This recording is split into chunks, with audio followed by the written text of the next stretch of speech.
자, 안녕하십니까. 하이퍼림입니다. 자, 이제 수능이 얼마 남지 않았습니다. 자, 이번 시간부터는 이제 대학별로 하나씩 좀 분석을 해 나가면서 우리가 2025년도 정시를 좀 준비하도록 하겠습니다. 첫 번째 시간으로 이번 시간에는 서울대학교에 대해서 설명을 좀 드리도록 하겠습니다.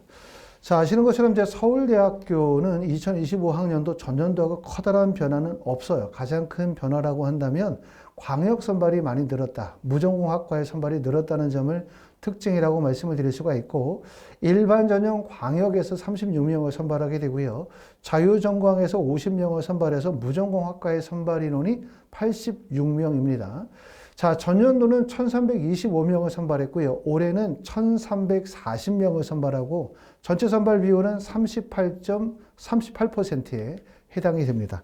자, 전형별로 보시게 되면 아시는 것처럼 지역균형 전형에서는 146명을 선발하고 일반 전형에서는 1194명을 선발하게 되어지는데, 지역균형 전형은 수능 60% 플러스 교과 평가 40%를 반영해요. 그렇기 때문에 이제 교과 평가의 반영 비율이 높기 때문에 내신 성적에 강점이 있는 학생들, 또 출신 고등학교장의 추천을 받으신 분들, 이런 분들이 원서를 쓰기에 적절하다고 말씀을 드릴 수가 있고, 일반 전형은 1194명을 선발하게 되는데 다단계 전형입니다. 1단계 수능 100% 2배수에 1단계를 통과하신 분들은 2단계에서 교과 20%를 반영하고 있기 때문에 지역균형 전형에 비해서 일반 전형이 교과 평가의 반영 비율이 20%로 낮다는 점, 이 점을 특징으로 보실 수가 있지만 2028학년도에는 정시 2단계에서 교과 평가에 대한 반영 비율을 20%에서 40%로 늘릴 계획이기 때문에 결국 서울대학교가 다른 대학과 차별화되어지는 점들은 수시뿐만 아니라 정시에서도 수시와 마찬가지로 교과 성적에 대한 반영, 또 교과 성적에 대한 반영의 범위가 확대되어진다는 점을 특징이기 때문에 일정 정도의 내신 성적을 확보하는 것이 매우 중요하다고 말씀을 드릴 수 있을 것 같습니다. 자, 수능 영역별 반영 비율을 먼저 살펴보시게 되어지면, 자, 상대 반영 비율로 봤었을 때 국어가 100%, 수학이 120%, 그 다음에 탐구가 80%를 반영하고 있고요. 100% 기준 반영 비율을 고려하게 되면 국어가 33.3%, 수학이 40%, 탐구가 26.7%에 해당이 되기 때문에 다른 대학들보다도 서울대학교는 특히 국어와 수학의 반영 비율이 매우 높은 학교라 이렇게 말씀을 드릴 수가 있고, 또 하나의 특징은 서강대학교와 더불어서 서울대학교는 인문계, 자연계 구분 없이 수능 영역별 반영 비율이 동일하다 이렇게 말씀을 드릴 수가 있기 때문에 특히 인문계열 학과에, 인문계열의 학과인 경우에 자연계 학생들의 교차 지원이 적극적으로 이루어지고 있는 대학이라고 말씀을 드릴 수가 있겠죠. 자, 영어 영역을 보시게 되면 영어는 특히 이제 1등급과 2등급에서 감점 처리에서 감점의 영향이 크지 않아요. 1등급은 감점이 없고 2등급에서 0.5점의 감점이 있습니다. 3등급에서는 2점, 그 다음에 4등급에서는 4점 정도의 감점이 이루어지고 있기 때문에 3등급이나 4등급을 맞게 되어지면 서울대학교에 합격하기가 불리하다고 말씀을 드릴 수가 있죠. 물론 불리하다는 의미가 3등급이나 4등급을 영어를 맞았다 해서 서울대학교에 못 붙는다는 얘기는 아닙니다.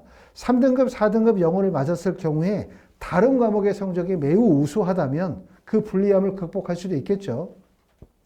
자, 한국사인 경우에는 1등급에서 3등급까지는 감점이 없고요. 4등급부터 0.4, 0.8점 이렇게 감점이 주어진다. 이렇게 말씀을 드릴 수가 있습니다.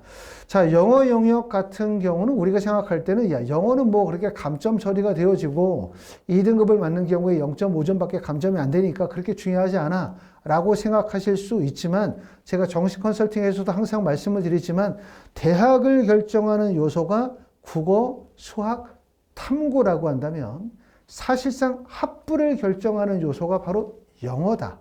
다시 말하면 내가 한 대학, 동일 대학의 동일 학과의 원서를 쓰게 되어지면 학생들의 점수의 간격폭이 매우 좁아요. 이렇게 되면 결국 작은 점수가 결정적인 영향을 보일 수밖에 없기 때문에 서울대학교에서는 국어나 수학이 탐구가 중요한 건 두말할 나위가 없고, 작은 점수라고 생각할 수 있는 영어 영역, 그리고 특히 과탐 같은 경우에 조정 점수, 이런 영향력이 매우 크다고 말씀을 드릴 수가 있고, 서울대학교의 과탐 조정 점수는 투 과목을 2개를 선택했었을 때는 5점이고요. 원, 투를 선택했었을 때는 3점이고 원을 선택했을 때는 0점이기 때문에 사실상 서울대학교의 원서를 쓰는 학생들은 반드시 투 과목을 선택한 학생들일 것이다. 이렇게 말씀을 드릴 수가 있기 때문에 내가 서울대학교를 원서 지원하겠다라고 하시는 분들은 투 과목을 선택하는 것이 유리하고요. 또 정시에서도 원 과목에 비해서 투 과목의 표점이 워낙 높게 형성이 됐기 때문에 물론 2024년도에는 그랬지만 2025년도에는 어떻게 나타날지 모르겠지만 아마도 2025학년도에도 투 과목이 원 과목에 대해서 표점 차이가 크게 벌어질 가능성이 높아요. 그렇기 때문에 상위권 대학에 합격을 하기 위해서 또 서울대학교에 합격을 하기 위해서는 투 과목의 선택이 필요하다고 말씀을 드릴 수 있겠죠. 자, 2023학년도까지만 하더라도 2023년도까지만 하더라도 과탐 투 과목이 필수 요건이었었지만 이때 폐지가 되어지면서 2024학년도부터는 서울대학교는 수능 응시 기준 영역이라는 것이 적용이 되어지고 있습니다. 그 부분을 우리가 살펴보실 수가 있고요. 수시 2월 인원은 2024년도로 가면서 많이 늘었어요. 2022년도에는 35명이었고 2023년도에 33명, 2024년도로 가면서 47명으로 수시 2월 인원이 늘었고요. 자, 충원율을 살펴보시게 되어지면 자, 충원율은 약 14.7%이기 때문에 다른 대학에 비해서 충원율이 높지 않죠. 일반 전형에서 15.9%, 지역균형 전형에서 5.8%의 충원율을 보여주고 있습니다. 하지만 이것도 예전에 비해서는 충원율이 많이 높아진 거다. 이렇게 말씀을 드릴 수가 있습니다. 자, 2025학년도 수능 응시 영역 기준을 한번 살펴보도록 하겠습니다. 보시는 것처럼 인문, 사회, 간호, 경영, 그 다음에 사범이나 생활과학 대학들은 보시는 것처럼 제2외국어와 한문을 필수로 응시하셔야 해요. 그죠? 수학 같은 경우는 확통, 기하, 미적을 이 3개 중에서 선택하시면 되고, 그 다음에 탐구의 선택도 사회탐구나 과학탐구 중에서 선택을 하시면 되고요. 필수 영역이 바로 제2외국어가 한문을 필수 영역으로 삼고 있다는 점, 요걸 특징으로 보실 수가 있고요. 다음으로는 자연과학, 공과대학, 농업생명과학, 그 다음에 사범대학, 의과대학 같은 경우는 보시는 것처럼 물리 1, 물리 2 또는 화학 1, 화학 2 중에 1개 과목 이상을 반드시 응시해야 되기 때문에 자연 계열의 원서를 쓰시려고 하시는 분들은 물리 1이나 물리 2, 화학 1이나 화학 2에서 한 과목을 필수로 반드시 응시해야 하고, 그 다음에 과탐 영역 같은 경우에 응시 기준에서 말씀을 드렸던 것처럼 1 같은 경우는 0점, 1, 2 같은 경우에 3점, 그 다음에 2, 2인 경우에는 5점을 반영하게 되어지는 과탐 2에 대한 조정 점수를 반영하고 있기 때문에 결국은 과탐 2 과목에 대한 선택, 그 다음에 2 과목 중에서도 보시는 것처럼 물리 1이나 물리 2, 화학 1이나 화학 2를 필수 응시해야 된다는 조건을 충족하셔야 상위권 대학에 지원이 가능하다고 보실 수가 있습니다. 자, 또 이 중에서 하나 우리가 보실 점들은 뭐냐 하면 보시는 것처럼 제2외국어는 한문을 반영하지 않는 학과가 있죠. 제2외국어는 한문을 반영하지 않는 경우는 학부대학 중에서 광역이나 자유전공학부 같은 경우에는 제2외국어와 한문을 반영하지 않는다는 점을 특징으로 보실 수가 있을 것 같습니다. 자, 지금 보시고 계시는 내용들은 충원이에요. 충원. 서울대학교가 다른 대학에 비해서 충원율이 그렇게 높지는 않습니다. 하지만 점차적으로 충원율이 확대되고 있는 추세로 가고 있고요. 전년도 같은 경우에 충원 인원이 가장 많았었던 학과는 응용생물화학부가 5명이었고 간호대학이 4명, 의료학과가 4명, 화학부가 3명, 그 다음에 첨단융합학부가 3명이 충원이 이루어졌는데 보시는 것처럼 인문계열은 사실상 거의 충원율이 없어요. 자연계에서 충원율이 그나마 발생이 되어지고 있다. 이렇게 보실 수가 있고요. 특히 이제 올해 의대 정원이 자연계열에서 의대 정원이 늘어나게 되어짐에 따라서 서울대학교 자연계열의 충원율도 높아지지 않을까라는 기대를 가져볼 수가 있습니다.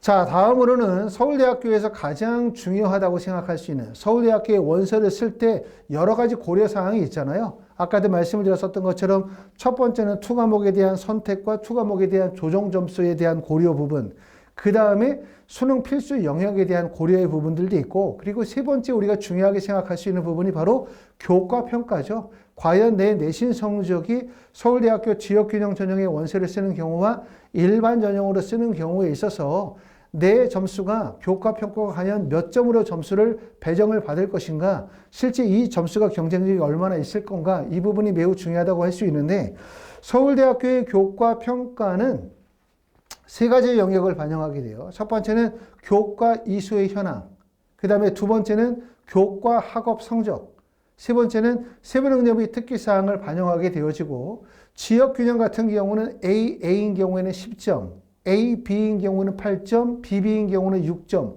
BC 같은 경우는 3점 정도를 반영한다고 보시면 되고요. 일반 전형은 AA가 5점, AB가 4점, BB가 3점, BC가 1.5점 정도에 해당이 되고, 아마 검정고시 출신자들, 다시 말하면 학생부를 가지고 있지 않은 학생들 입장에서 볼 때는 거의 0점 정도로 보실 수가 있고, 그렇기 때문에 검정고시 학생들이나 해외고등학교 졸업자들이 정시로 서울대학교에 원서를 쓰는 건 불리하다고 말씀을 드릴 수가 있을 것 같습니다. 하지만 그렇다고 하더라도 우리가 내신 성적, 교과평가의 점수를 낮게 받았다 하더라도 수능에 강점이 있다고 한다면 충분히 지원해서 합격을 노려보실 수가 있어요. 자, 서울대학교의 교과평가가 과연 어느 정도의 영향력이 있는가? 이 부분은 우리가 2023학년도 정시의 데이터를 바탕으로 발표했었던 내용들을 참고해 보실 수가 있는데, 자, 일반 전형에 지원한 2037명 중에서 약 27명, 1.3%, 지역균형 중에서 317명 중에 6명, 1.8%가 실제 교과평가를 통해서 당락이 바뀌었다라고 말하고 있어요. 비율은 높지 않죠. 1.3%, 1.8% 정도에 불과하기 때문에. 하지만 특히 의학계열 같은 경우도 역전형성이 발생이 되어졌고, 의예과에서는 지역균형에서 2명, 그 다음에 일반 전형에서 1명, 수의학과는 일반 전형에서 2명이 교과 성적에 따라서 역전이 발생이 되어졌다라고 말씀을 드릴 수가 있어요. 그렇기 때문에 우리가 원서를 쓰실 때는 나의 교과 성적이 몇 점인지, 실제 수능 성적과 교과 성적을 합산했었을 때 충분히 지원 학과에서 경쟁력이 있는지를 잘 판단하셔서 원서 지원을 하셔야 될 거라고 생각이 되어집니다. 자, 서울대학교 의예과는 아시는 것처럼 우리가 서울대학교의 의예과에 원서를 쓰려면 물리 1, 2 또는 화학 1, 2 중에서 한 과목을 필수 응시하여야 하고요. 그 다음에 전공, 연계, 교과, 이수 과목 중에서 핵심 권장 과목으로 생명과학 1을 필수 과목으로 지정하고 있습니다. 자, 면접고사 설명을 드리게 되면 서울대학교 면접 1차 합격자 발표는 1월 10일이고요. 면접 고시일은 1월 18일입니다. 지역균형 전형에서 10명, 일반 전형에서 29명을 선발하게 되어지는데, 서울대학교 수시 면접보다는 면접 시간이 짧죠. 수시 면접 같은 경우는 MMI 면접이기 때문에 4개의 방에서 약 60분 동안 면접을 진행한다라고 말씀을 드릴 수가 있고, 서울대학교 정시 의대 면접 같은 경우는 1개의 방에서 약 20분 동안, 그리고 적성과 인성 중심으로 면접을 보게 되고, 제시문 기반의 면접이다 보니까 제시문에 대한 숙지의 시간을 별도로 제시하고 있습니다. 하이프리뷰에서는 서울대학교 정시 의대 면접을 나중에 수능 성적 발표되어지고 나면 실전반, 파이널반 예약 접수를 받아서 진행하니까, 만약에 서울대학교 정시 의대 원서 지원하실 분들은 연락 주시면 될 것 같고요.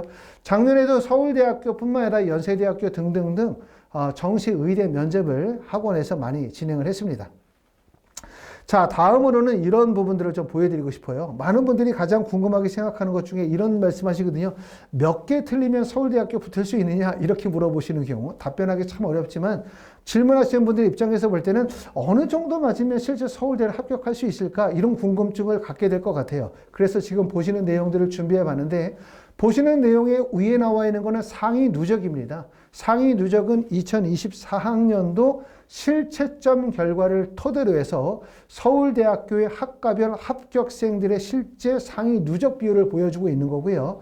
그 다음에 하단에 나와 있는 것은 표준 점수의 합을 기준으로 예측 점수예요. 표준 점수 합이고, 이 표준 점수는 국어, 수학, 탐구 2개 과목의 표준 점수 합이라고 보시면 될 것 같습니다. 당연히 서울대학교에서 가장 점수가 높은 학과는 의예과이고요. 의예과는 432점입니다. 전년도 기준으로. 상위 누적 비율이 0.05%에 해당이 되고요. 치의학과는 421점, 비율로 따지면 0.3%고, 약학과는 415점, 비율로 따지면 0.67%이기 때문에 의예과, 치의학과, 약학과 간의 점수의 차이가 크게 벌어진다고 보실 수가 있고요. 서울대학교의 대부분의 자연계 학과는 상위 누적 비율 1.02%에서 2.05% 구간의 대부분의 학과들이 포진이 되어져 있어요. 그렇죠? 그리고 지난번에 제가 이제 정시 의대 증원과 관련해 되어서 설명을 드리면서 우리가 의대 증원이 이루어지면서 가장 입시에 영향을 받게 될 구간이 상위 누적 비율 1%에서 약 6% 정도의 구간이라고 말씀을 드렸고, 서울대학교는 1%에서 약 2% 구간이기 때문에 영향을 받을 가능성이 높아요.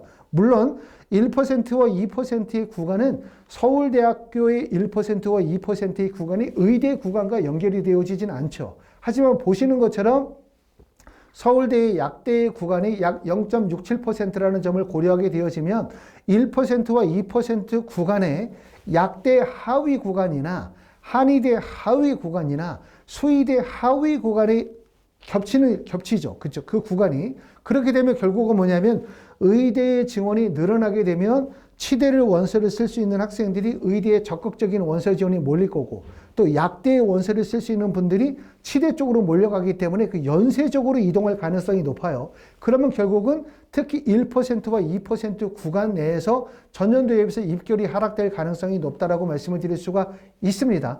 하지만 서울대 자연계에서 원서 지원이 가장 어려운 지점은 바로 1.02%에서 2.05%가 가장 어려운 지점이에요. 이 지점이 왜 어렵냐 하면 서울대학교가 나군에 있기 때문에 서울대학교로 원서를 쓰는 학생들은 가군에 있는 연세대나 고려대에서 서울대로 이동하겠죠. 특히 연세대에서 이동하는 학생들이 많겠지만 연세대학교 상위학과에서 원서를 쓰게 되면 서울대학교 하위학과로 이동하지 않아요.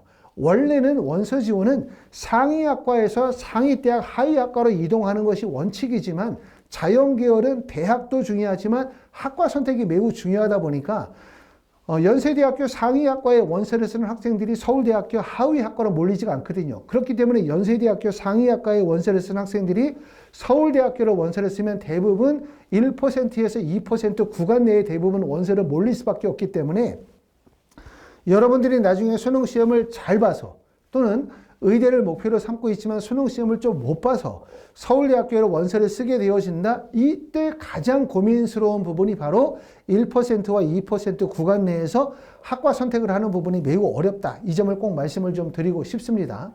자, 다음으로는 서울대학교 인문계열을 보도록 하겠습니다. 인문계열이 어려운 점은 뭐냐면 서울대학교 인문계열은 말씀을 드렸던 것처럼 자연계 인문계열이 수능 영역별 반영 비율이 동일하고 특히 수학의 반영 비율이 워낙 높다 보니까 수학은 수능이 물수능이든 불수능이든 항상 수학은 어려울 수밖에 없고 수학이 결국은 가장 변별력이 큰 과목이라고 말씀을 드릴 수밖에 없기 때문에 수학의 반영 비율이 높아지면 결국은 인문계 학생들보다 자연계 학생들의 비율이 높아질 수밖에 없어요. 비율이. 그렇기 때문에 결국은 서울대학교 인문계열은 자연계 학생들의 교차 지원이 집중적으로 몰리는 구간인데 자연계 학생들이 교차가 몰리는 지점이 대부분의 경우는 자유전공, 경영이나 경제 같은 상위, 상경계열 쪽에 몰리는 현상들이 크지만 서울대는 달라요. 일반 대학은 대부분 상경계열 쪽에 몰리지만 서울대학은 사실상 거의 모든 학과에 자연계 학생들이 집중적으로 몰린다고 말씀을 드릴 수가 있기 때문에 결국 이 교차 지원에 대한 부분을 해석하고 이해하는 것이 서울대학교 원서 지원에 매우 중요하다. 특히 인문계열은 라고 말씀을 드릴 수가 있고요.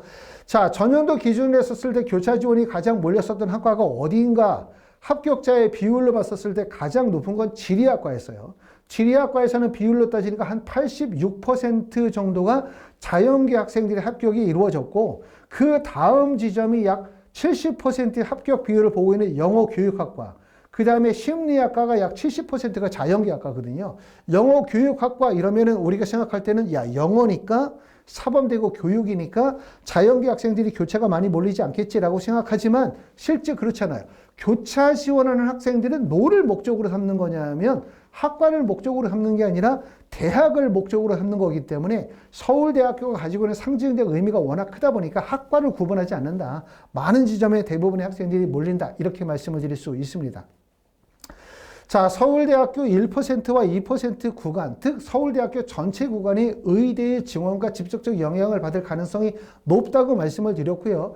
앞에서도 말씀을 드렸었던 것처럼 의대는 2025학년도에 323명이 증원이 됐습니다. 비율로 따지면 34.25%에 해당이 되고요. 서울대와 영향을 받게 되어지는 가군에서는 103명이 늘었는데 하지만 서울대가 의대와 직접적 연관성은 없어요. 의대 증원이 많이 늘어난 대학은 성균관대학교. 전년도에는 10명 모집이었지만 올해는 50명으로 늘었고요. 가천대학교도 가군에 선발하고 15명에서 40명으로 늘었지만 사실 가천대 의대나 성균관대 의대가 서울대 공대와 연결될 가능성은 없기 때문에 말씀을 드렸던 건 직접적 관계가 없지만 의대 증원이 늘어나면 결국 의대로 쏠리죠. 의대를 쏠리면 결국 의학계열 전체적인 경쟁력과 쏠림이 커지게 되고 의학계열 쪽으로 상위권 학생들이 빠져나가게 되면 결국은 서울대나 연세대, 고려대, 서강대, 성균관대, 한양대, 중앙대 정도 라인까지도 결국 입시에 큰 영향을 받을 수밖에 없어요. 이건 수시에서도 나타나는 현상이기 때문에 올해 정시 입시에서 되게 중요한 부분들은 바로 이런 연쇄적인 이동과 흐름에 대한 부분들을 판단하는 게 매우 중요하다. 이렇게 말씀을 드릴 수가 있고 특히 우리가 이제 정시에 원서를 쓸 때는 많은 분들이 데이터나 통계에 의존해서 원서를 쓰겠죠. 자, 전년도에 이 학교가 몇 점이래. 그렇기 때문에 이 학과는 올해 어느 사이트에서 보니까 실제 이 학과의 예측 점수는 이만큼이야. 그리고 내가 원서를 쓰면 합격할 가능성이 이 정도의 점수대가 나온대 라고 우리가 판단하고 그 데이터를 가지고 예측 데이터를 가지고 원서를 쓰는데 물론 정시에서는 그런 자료를 활용해서 원서를 쓰는 것이 매우 중요한 거는 맞아요. 하지만 우리가 꼭 알아야 되는 것이 이런 데이터라고 하는 게 AI나 알고리즘에 기반을 두고 원서를 쓰기 때문에 결국 동일한 점수대의 학생들을 동일한 지점에 몰아넣는 거. 다시 말하면 내비게이션과 똑같죠. 그러다 보니까 결국은 뭐냐면 내 성적대의 학생들이 같은 지점으로 몰리는 현상들이 발생이 되어지기 때문에 결국은 뭐냐 하면 합격 가능성이 높다가 불합격 가능성이 높다로 뒤바뀌는 경우들이 상당히 많다는 점을 꼭 알아야 되고 특히 이렇게 입시가 크게 바뀌는 경우 2025년도처럼 의대 정원이 큰 폭으로 늘어나면서 입시에 커다란 변화가 예상이 되어지는 이런 상황들은 결국은 데이터를 뛰어넘는 데이터를 올바르게 이해하고 데이터를 뛰어넘고 합격 가능성을 예측하는 분석력이 매우 중요하다고 말씀을 드릴 수가 있습니다. 자, 하이퍼립에서는 2025년도 정식 컨설팅에 대한 예약 접수를 진행하고 있습니다. 그렇기 때문에 정식 컨설팅 예약 접수 희망하시는 분들은 하이퍼립에 연락 주시기를 바라고요. 자, 오늘 이렇게 해서 이제 서울대학교 정시에 대해서 설명을 드렸고 다음 시간에는 연세대학교, 고려대학교 순차적으로 설명을 드리면서 여러분들이 정시 원서 지원하는데 도움을 드릴 수 있도록 하겠습니다. 감사합니다.